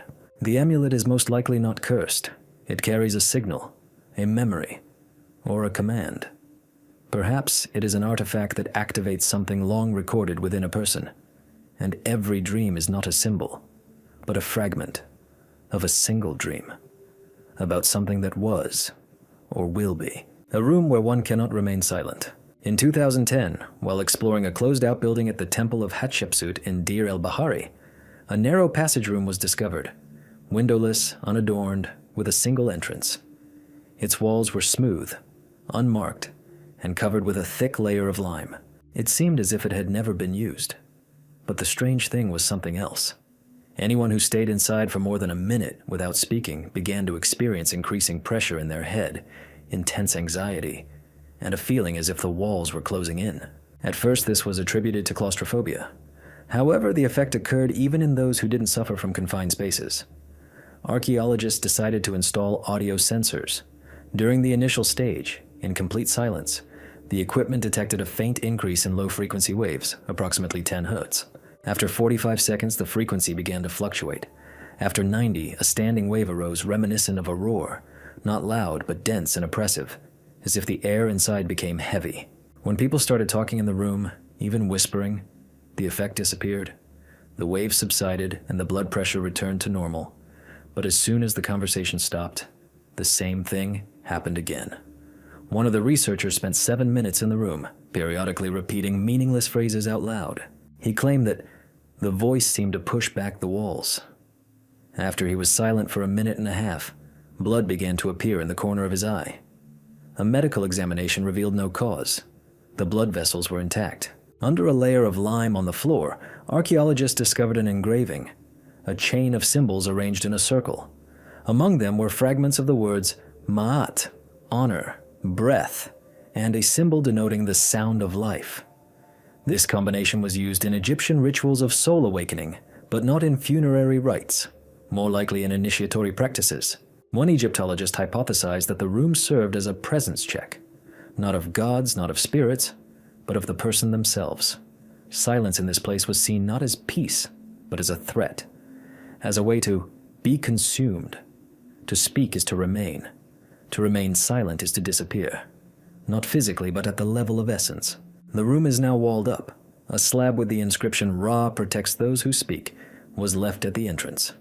This is the only place in the temple where the god Ra is referred to not as light, but as the guardian of sound. The room would have been unremarkable, if not for one detail. A camera recording left unattended captured a rustling sound during 90 seconds of silence. It didn't match breathing, didn't correspond with footsteps, and had no rhythm. It was a word, but it was spoken backwards, by a voice that, according to the recordings, wasn't in the room. The room waits for silence, for someone to disappear again into the silence, a mark on the body that appears in all witnesses of the same cry. In 1992, minor excavations were conducted near the ruins of an ancient settlement in the Wadi El Natron region, northwest of Cairo. A group of German archaeology students discovered a burial niche buried beneath the sand, which they believed to be part of an early Christian monastery. Inside, there was only a stone floor and bare walls, but in the center lay a strange object, a flat stone slab with a hollow as if for a head. Not a sarcophagus, not an altar, simply a surface as if meant for lying on and listening. That evening, one of the students decided to stay put and spend the night near the discovery. He claimed to have heard a sound, not a voice, not a scream, but something like a growing ringing, turning into a moan. 30 seconds later, he fled back to camp in shock. He couldn't speak, only cried. The next morning, a mark was discovered on his chest, a red oval like a burn with a pattern resembling an elongated teardrop with a curve.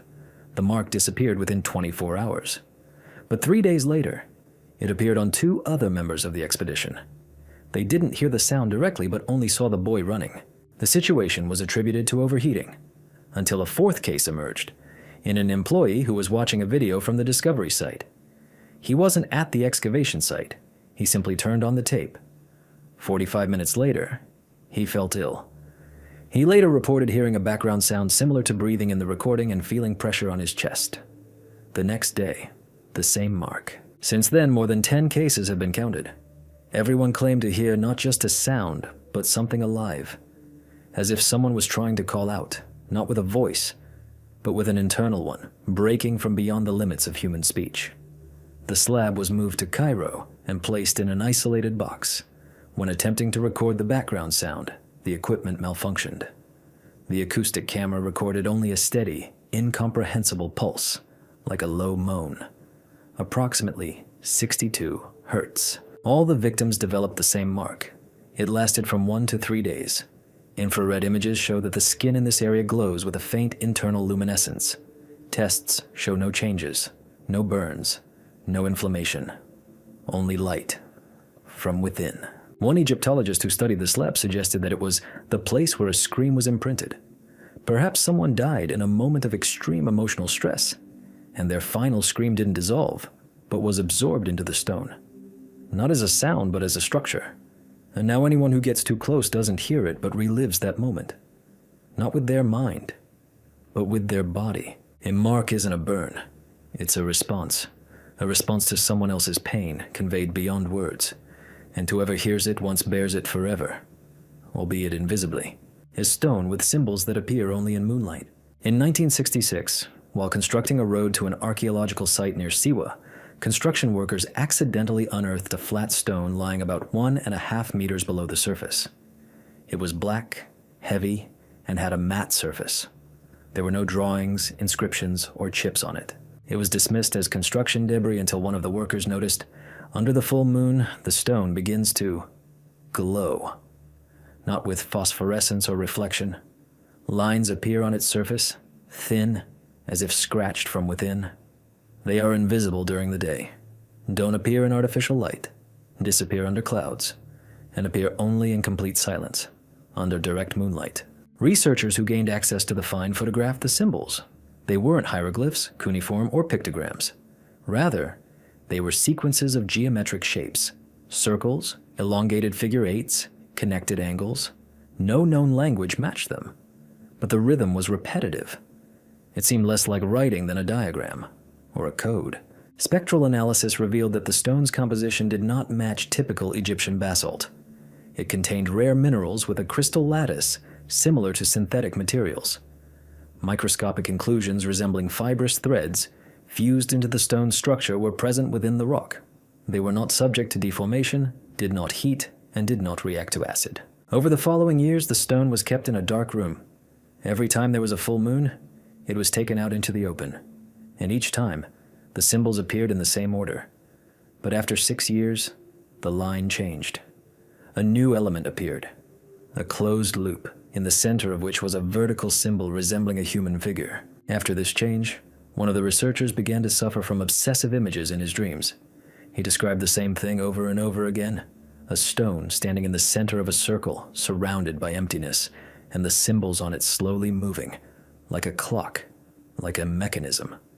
He woke up with the sensation that something was moving, not only on the stone, but also in his mind, as if this drawing was not for the eyes, but for the brain. Later, digital analysis revealed that the sequence of symbols, when combined with the lunar calendar, forms a rhythm that coincides with the tidal cycles. Some suggested it was a calendar. Others speculated that it was a mechanism for tracking not earthly time, but external time. Perhaps it wasn't a memory of events, but a system of signals awaiting the right conditions. Today, the stone is kept in a laboratory under constant observation. But staff note that even without light, in complete darkness, a faint glow sometimes appears on the surface. It's invisible to the naked eye, but the camera sees it. The photo shows a flash as if someone had just looked at it and disappeared. And each new lunar cycle brings a new change to the design, as if someone is writing, little by little, a message stretched out over centuries, waiting for the night when you look and realize that part of the symbol was already inside you. A burial in which the clock ran backwards. In the El Kab region of Upper Egypt, near a rocky outcrop, archaeologists in 2001 stumbled upon an unusual solitary burial. Situated away from known necropolises, between two granite massifs, it seemed unremarkable from the outside. A small entrance niche led into a cramped chamber. Inside was an unadorned wooden sarcophagus, a clay vessel, and a small mirror, darkened by time. But what happened next is inexplicable. One of the scientists left his watch in the chamber. He simply forgot it on a box next to the sarcophagus. 30 minutes later, he returned and discovered the watch hands moving backwards. The second hand was moving backwards at the perfect speed. The battery was fine. The watch was undamaged.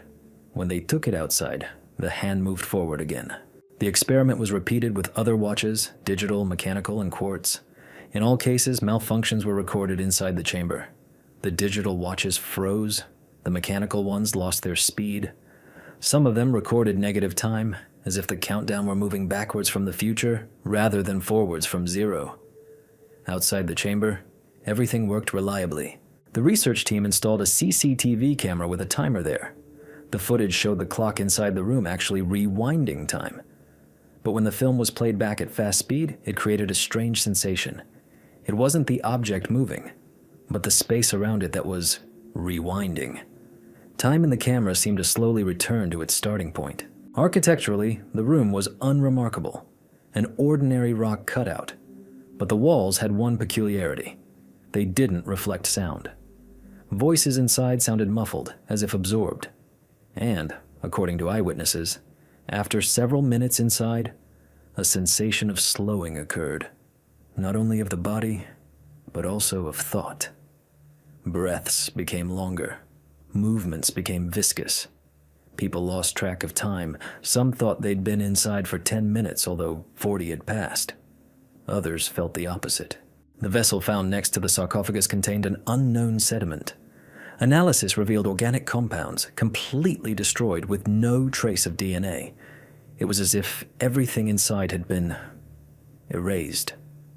The mirror lying nearby was non-reflective. Its surface was smooth but black, as if coated with a layer of light-absorbing material. Neither the people nor the lamp were reflected in it. Since then, access to the chamber has been restricted. One researcher who visited several times later wrote, I don't know how old I am. Sometimes it seems younger. Sometimes as if I've lived here before. His diary ended with the strange line, "Nothing happens inside. Only return." A burial site can be more than just a mausoleum.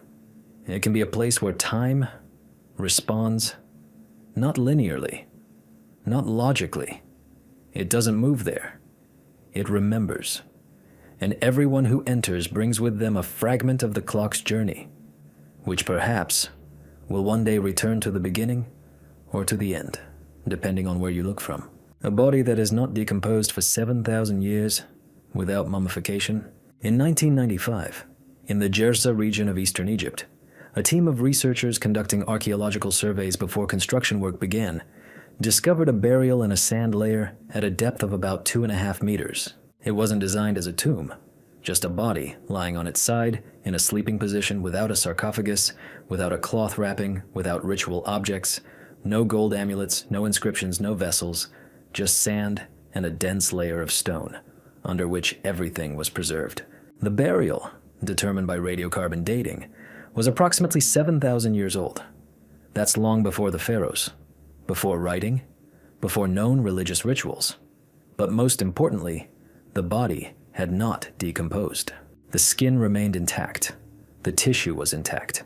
The hair was thick, black, and not shedding. The organs were partially preserved. No traces of mummification were found. No resins, salts, or tar were used. Nothing that could explain such anomalous preservation. The body temperature is slightly below the ambient temperature, but it is not cold, not warm. It was described as off temperature. When touched, the skin feels firm and alive, but there is no pulse. The heart is present, but there are no signs of stopping or decay. Scans showed that the bones had not lost density and the cellular structure was intact. Some biologists hypothesized that the tissues had produced a unique compound that prevented decay, but chemical analysis revealed nothing of the sort. On the contrary, the cells were devoid of even the usual bacterial background. It was as if the body had never interacted with the surrounding biology. The face is calm. The features are unfamiliar. It doesn't match the typical anthropology of the region. The skull is elongated, the lips are thin, the chin is pointed. The eyes were closed. But when one of the researchers illuminated the face with ultraviolet light, the eyelids lifted slightly. Reflex? Tissue failure? Or a reaction? The body was placed in a sealed capsule. It remains unchanged. More than 20 years after its discovery, there is no sign of decay. One day, in 2009, a single anomaly was recorded.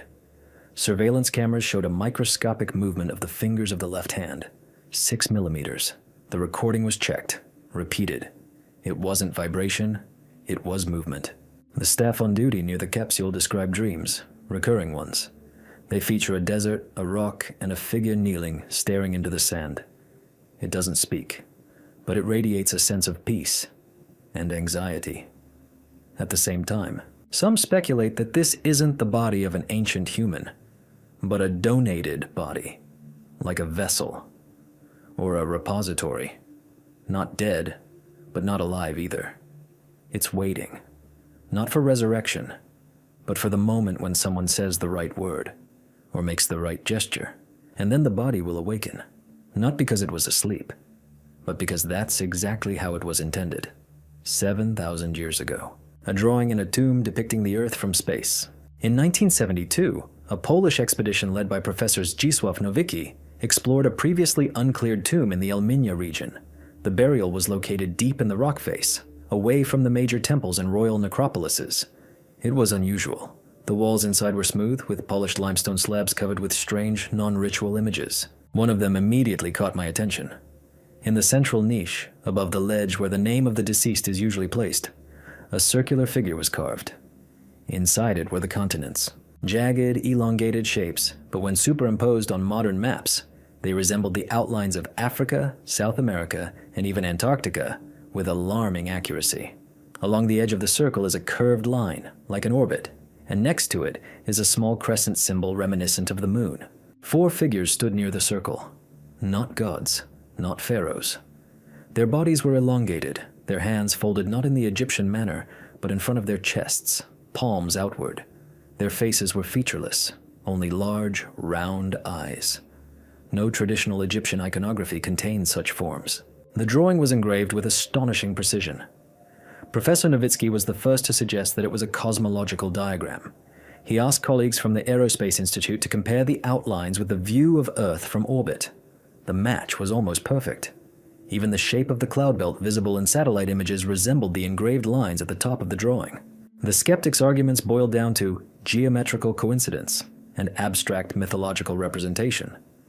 But after detailed analysis, it was established that the depicted Antarctica was not covered in ice. The outlines matched prehistoric maps, in particular, a hypothetical reconstruction of the coastline before the last ice age. On one of the lower slabs was carved a text that roughly translates as, "He looked down to remember the way back." Who he is unknown, but the word for looked is written with a hieroglyph used exclusively for visual action. Not inner vision, not dreaming, but physical gaze. Later, in 2003, the tomb was re-examined. The drawing was partially damaged for an unknown reason. The fragment with the continents was erased. Only infrared images preserved its trace. Some speculate that this is a memory, passed down by the priests recorded in stone. Perhaps it wasn't they themselves who saw it, but someone before them, or someone with them. And if the ancients truly remembered the Earth not from below, but from above, that means one thing. Someone was already there. Long before satellites, before instruments, before words. And perhaps that glance wasn't an observation, but a farewell. A secret altar that opens only on the day of the summer solstice.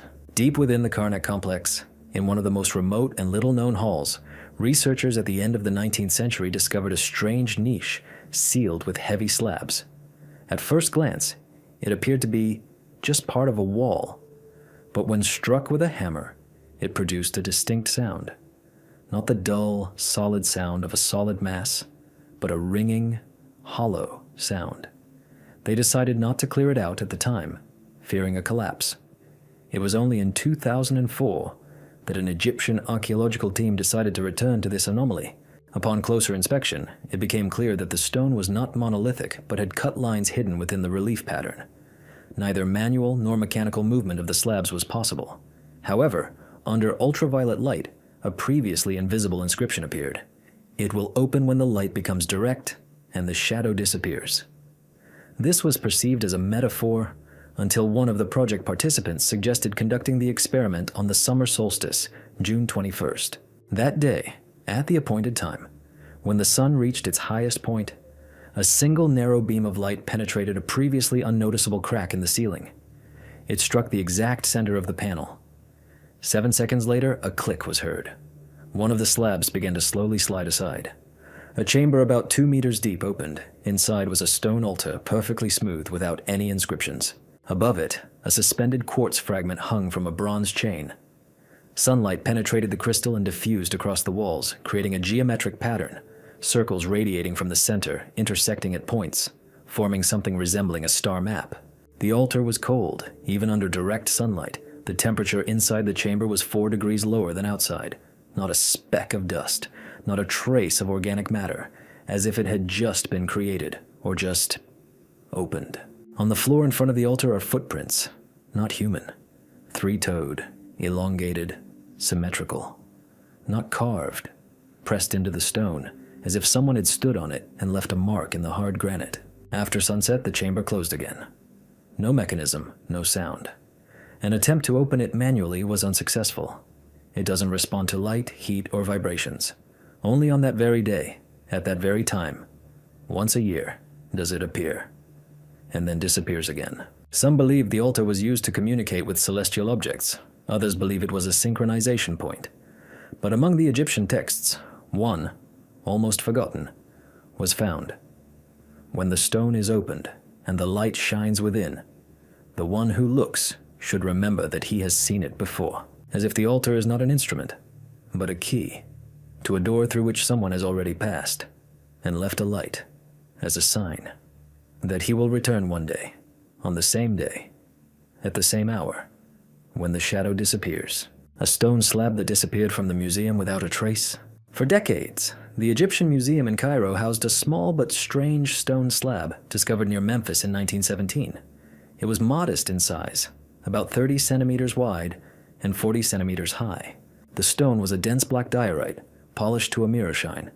There were no hieroglyphs on the front, only a series of unfamiliar incised symbols, repeating squares, intersecting circles, and broken lines. All attempts to decipher the symbols proved unsuccessful. The drawings did not correspond to any known language or numerical system. The slab's peculiarity was that under certain lighting conditions, it began to extinguish shadows. When the light source was directed at an acute angle, surrounding objects cast distinct shadows, but the slab itself did not. Moreover, the area behind it, which the shadow was supposed to obscure, remained illuminated. This seemed like an optical illusion until the surveillance cameras began to record glitches. The image around the slab began to flicker, as if some of the pixels had stopped responding to light. For several years, the slab was kept in a separate display case with tinted glass. It was neither displayed nor advertised. In records, it was listed under the number QX311 and described as an unidentified cult object. In 2002, during a routine inventory, the stove was missing. The display case glass was undamaged. The locks were intact. Surveillance cameras didn't record a single frame of its disappearance. The footage shows a blurry spot at 3:42 a.m., lasting 6 seconds. Then, an empty display case. Security guards heard no sound. The alarm didn't go off. An investigation was launched. Employees, visitor lists, and possible technical glitches were checked. Nothing. Not a single person in the building left their post that night. Exits and entrances are blocked. Transportation is impossible. The next day, a footprint was discovered on the wall in the museum's archive room, a rectangular spot where the dust seemed to have been burned out. Its dimensions matched the slab's dimensions exactly, but the slab itself was not there. Footsteps were found on the floor, one footprint, leading inside. Later, one of the custodians noticed that time seemed to blur near the slab's location. Clocks slowed by several seconds per day. People complained of disorientation. 5 employees changed jobs in the following months, citing a constant feeling of being watched. The slab was never found. It never surfaced on the black market. Its photo was banned from publication. But one of those who worked with it later said, it wasn't a slab. It was a boundary, just very thin and very dense. And then, she figured out how to cross it. And perhaps disappearance isn't a loss, but a transition toward a place once hidden by shadow. But now, it's looking back at us. A labyrinth built under the pyramids, but leading not deep, but sideways. Herodotus mentioned the ancient Egyptian labyrinth. He wrote that he saw it with his own eyes near the pyramids in the Fayum region. Endless corridors, thousands of rooms, holes with stone roofs covered in bas-reliefs. He claimed the structure surpassed even the pyramids. But no archaeological evidence was found, until 2007, when a team of Belgian geophysicists conducted a soil study near the pyramid of Amenemhat III. The scan revealed that there is indeed a structure underground, a network of tunnels and chambers covering an area over 1 kilometer long and nearly 400 meters wide. But, unlike most underground structures, which spiral or step downwards, this system is horizontal. It's as if someone deliberately built it not into the ground, but along its edge, precisely toward the pyramid, but not underneath it. The entrance to the structure has still not been found. Beneath the surface lies a dense layer of sandstone, interspersed with cavities. Local drilling yielded a strange result. Upon reaching a depth of 12 meters, the probe encountered a void. At that moment, a pulse erupted within the equipment, a short signal similar to a mechanical echo, as if the probe had struck not a rock, but a cavity with an acoustic resonance. Later, drones equipped with ground-penetrating radar detected repeating patterns, parallel corridors connected by narrow passages like a honeycomb. Some of them form regular shapes, triangles, diamonds, octagons. Everything is constructed according to complex geometry, as if the system utilizes not only space but also the principles of sound, light, and even time reflection. Several researchers have proposed a hypothesis. The labyrinth was not a burial site, but a map, or a mechanism. The tunnels may not have been for human movement, but for transmitting signals, sound, vibration, energy. The chambers, arranged in a strict order, create the effect of a wave route. It is impossible to walk through them because they are not a path for feet, but a path for frequencies. Inside one of the drill probes, they found particles of an alloy not typical of the local geology, microscopic fragments of metal with signs of processing. It was non-magnetic. It did not oxidize. It did not belong to this era. The research team was disbanded. The official explanation was that unstable ground made it impossible to continue. But one of the participants, speaking anonymously, later said, "We didn't find the entrance because we weren't looking properly. It's not a structure, it's a door, just not outward, inward, deep into the horizon, not downward, but sideways. If the labyrinth truly exists, then it awaits not the one who digs, but the one who is attuned, like a wave to a receiver, and then a passage will open, not in the earth, but in space. At that point where reality folds and says, 'Now you are inside.'" The Eye of Horus carved into the wall from the inside, no access. In 2012, during the restoration of one of the internal corridors of the Pyramid of Unas, the oldest pyramid with texts, workers came across a micro crack in the wall, which was previously considered monolithic. Additional scanning revealed a cavity no more than 1.5 meters wide beneath the limestone layer. It had no entrance, hadn't been detected in previous surveys, and geometrically, it shouldn't have existed. When the wall was partially opened, a narrow gap was revealed, as if someone had intentionally left a space but not for a human. Inside, absolute silence, cleanliness, and the absence of dust. And in the very depths of the niche, on the perfectly flat surface of the back wall, was a carved relief, the Eye of Horus. But it wasn't ordinary. It was depicted upside down. It was as if the symbol had been carved, not from the outside, but from the inside of the wall, engraved on the back side of the stone, which was physically impossible to work. No traces of drilling, access, or joints were found. The wall was 48 centimeters thick, solid limestone, and yet the relief was clear, deep, and symmetrical. It couldn't have been applied from the accessible side. The symbol itself conveys the idea of protection, all-seeingness, and a balance between consciousness and perception. But in this inversion, it seemed to look not outward, but inward. Not guarding, but observing. Watching those who gaze into it. Researchers have long debated whether it was created before the stone was laid.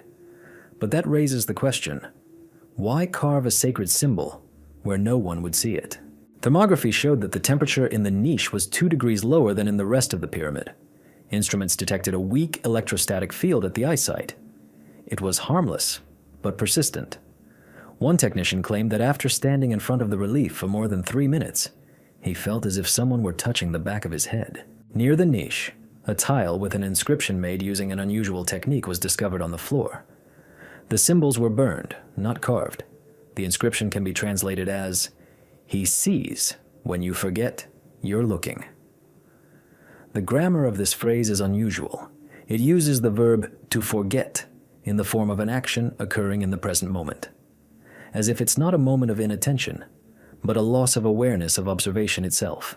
Since then, the niche has been sealed with glass. Access is restricted, but the cameras inside continue to record oddities. Sometimes, when viewing the recordings, the viewing angle seems to shift. It's as if the wall itself is slightly warped, and at some point, the eye seems to open wider. Maybe he was always open. We just weren't the ones he wanted to see, until now. A marble column that cannot be measured the same way twice. In one of the side galleries of the Luxor temple, hidden from the main routes and tourist groups, stands a column, at first glance no different from dozens of others. It stands about 6 meters tall, with a diameter of just over a meter. It is made of light-colored marble covered in smooth reliefs. An inscription on the base reads, "Support it while the sky stands." This phrase is traditionally associated with Shu, the deity of air, who holds up the firmament. The column's attention was drawn not by Egyptologists, but by architectural restorers taking measurements for a digital model of the temple. One of the engineers noticed a strange discrepancy. The column's diameter measured in the morning differed from the measurements taken during the day. The difference was minimal, about 3 millimeters. But in architecture, such deviations are impossible without external influence. The measurements were repeated again and again with different devices, a laser tape measure, a mechanical caliper, an infrared scanner. Each time, the result was different. Sometimes more, sometimes less. Sometimes, it matched the previous measurement perfectly. And then, another time. At first, this was attributed to temperature fluctuations. However, the nearby columns remained stable. Marble, in general, is not prone to deformation with minor climate changes. Furthermore, the column did not produce the slightest crack, did not change color, and showed no signs of expansion on the thermogram. Then they began recording not only the dimensions but also the light falling on the surface. And they noticed, at a certain angle of the sun, the reliefs on the column begin to change. Not physically, but visually. The lines shift slightly, as if the engraving were moving. This is especially noticeable in the central part of the column, where a symbol is depicted, a circle enclosed in a double spiral. Physicists involved in the study have hypothesized that the column creates a weak field of distorted geometry, not magnetism or gravity, but something that could be loosely called spatial elasticity.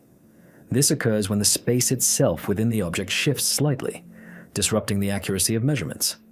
This is impossible in a stone laboratory, but the column continues to change its parameters every day. One of the researchers spent 8 hours with her. He kept a diary, and on page 8 he wrote, "It seems she's breathing. I feel her getting closer." A day later, he couldn't retrace his steps through the gallery. It was as if the passage between the columns had changed, but the maps showed everything was in place. Today, the column is fenced off. Tourists are prohibited from access. But at night, according to guards, a light whitish mist rises from it. Not water vapor, not dust, but like a thin veil that ripples slightly and disappears as soon as someone approaches. The column cannot be fixed definitively, because it is not built for form, it is built for a moment. And anyone who attempts to measure it becomes part of the measurement, even if they are unaware of it. What can we say in conclusion? Egypt left behind more than just temples, mummies, and stone. It left a trace in the sand, in the silence, in the space between time and sleep. These 40 mysteries are not a list, nor are they answers, but rather questions that have haunted scholars around the world for several millennia. Where the tunnels lead, what the stone whispers, why the shadows move of their own accord, we don't know. But one thing is clear, this isn't the past. This is anticipation. Things that continue to happen.